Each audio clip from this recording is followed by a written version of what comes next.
Lisbon, the historic and awesome capital of Portugal. Let's take a look.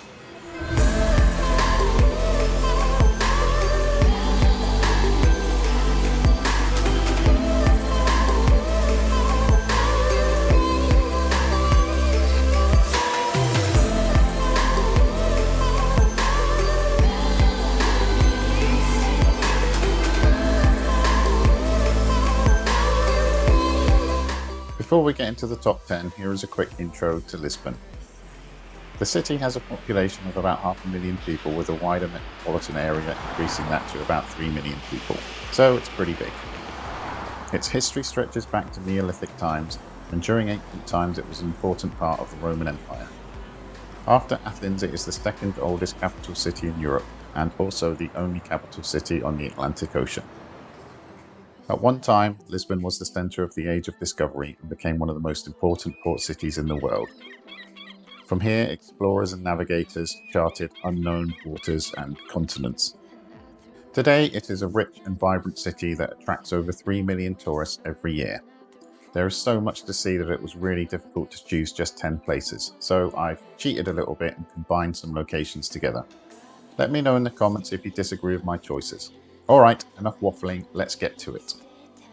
Our first location is Lisbon's famous waterfront commerce plaza, or Praça de Comércio. With the waterfront on one side and grand classical buildings on the other three, it is one of the grandest squares in Europe. Notable features include the epically impressive Rua Augusta Arch, which was built to commemorate the destruction of the city in the 1775 earthquake. In the centre of the plaza, you will also find this cool statue of King Joseph I, looking heroic on his horse crushing a bunch of snakes. I don't know what the snakes did to him, but he sure taught them a lesson. Surrounding the plaza are these elegant arcades where you will find nice cafes to sit and watch the world go by. And don't forget to have a look out over the Tagus River. Directly behind the plaza, you will find numerous streets full of shops and bars to explore. Our next location is the Cathedral of Lisbon, and it's a nice short walk from the Praça do Comércio. It is the oldest church in the city, with construction starting in about 1147, in the Romanesque style. But as you can see, there are later Gothic additions, such as in the apse with its pointed Gothic arches, which contrast nicely with the heavy round arches that you'll see in the nave. The interior is rather impressive and contains tombs and other interesting objects to look at. When visiting, make sure you visit the high choir for these stunning views over the nave.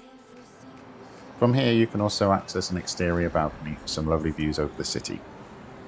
And speaking of nice views, if you continue past the cathedral and up the hill a little way, you will find a series of open plazas where you can admire more wonderful vistas over the city.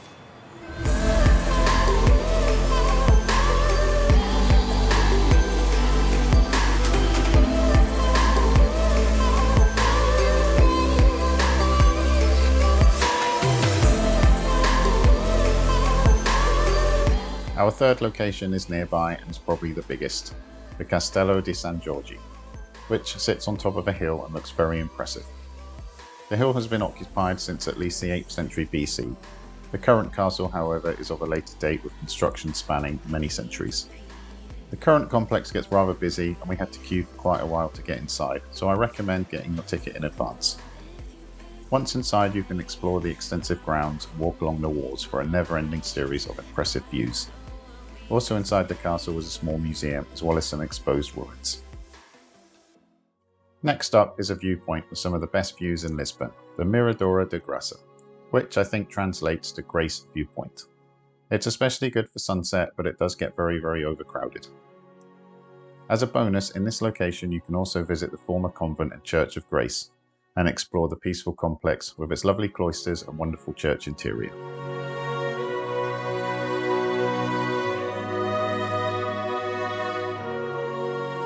Our fifth location is a short walk away and is the National Pantheon, which started off as a church.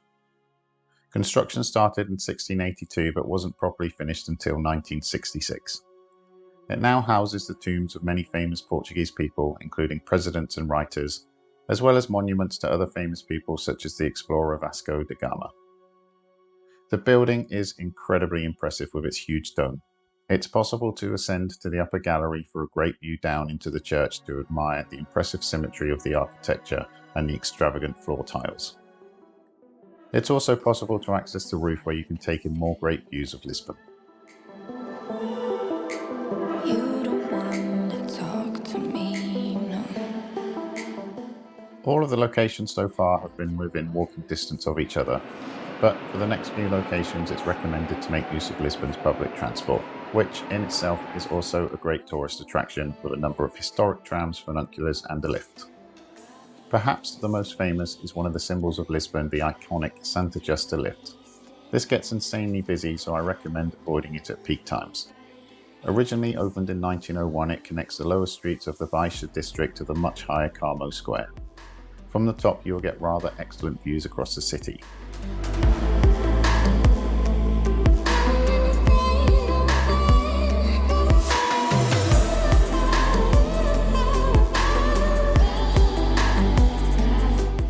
Other notable historic transport options are the trams, probably the most famous being the E28, which travels through most of the key historic parts of the city.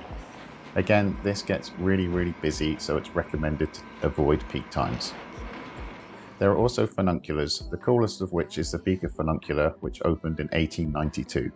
This one looks especially cool while you wait at the top, where you can see the two cars passing each other on the steep hill below. Our location number 7 is best reached by taking the aforementioned Santa Justa lift, as it's the first thing you will see when reaching the top. This is a ruined Carmo convent and archaeological museum. These impressive ruins were once part of a large medieval Gothic church of the convent of Our Lady of Mount Carmel. It was built between 1389 and 1423 and was ruined during the 1755 earthquake. It is now an archaeological museum, which is located in the apse, which is still roofed. Here you'll find a fascinating variety of objects, including 2 mummified bodies from Peru, which are honestly a little gruesome. There is also an Egyptian mummy, as well as objects from later time periods. Overall, this was one of our favourite locations in Lisbon, so it's highly recommended. Not too far away is another famous church, the Igreja São Roque. It is one of the oldest Jesuit churches in the world. It has a somewhat plain exterior, but the interior is mind-blowing with its many gold-encrusted altars and stunning frescoed ceilings.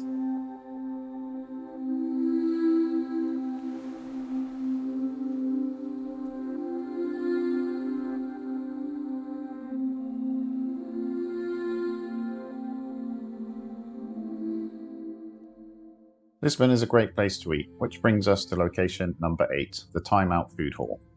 Originally a traditional food market, it was taken over by Time Out and reopened in 2014. It has about 36 kiosks and restaurants selling all sorts of yummy food, some of which are from top Portuguese chefs.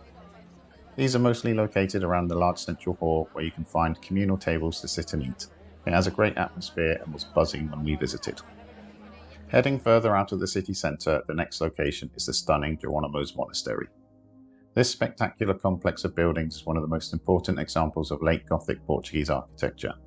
It is the burial place for the royal Aviz dynasty who ruled Portugal during the famous Age of Discoveries, helping Portugal become a global superpower.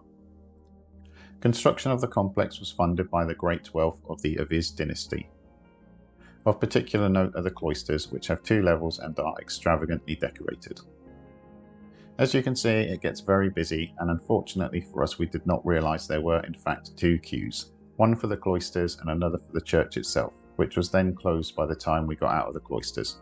So don't make the same mistake as us, get here with enough time for both. We shall need to return one day due to the importance of the church. Not too far from the monastery is the MAAT Museum. This cool looking modern building is on the banks of the river where you can get amazing views of the epic looking suspension bridge.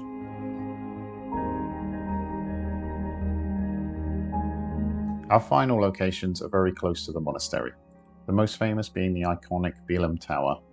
This ornate tower was constructed in the 16th century to help fortify the Tagus River. Although it's possible to visit the interior, there isn't too much to see inside. The tower part contains some small, mostly empty rooms, and visiting can take a long time due to the single staircase and large volume of visitors. So I don't recommend visiting the interior and rather spend your time admiring this iconic structure from the outside. It's a great place to take photos. A short walk away is the Monument to Discoveries, which marks a spot where many famous voyages began. It opened in 1958 and was built to celebrate the Portuguese Age of Discoveries. There are 33 statues of famous explorers including Vasco da Gama and Henry the Navigator.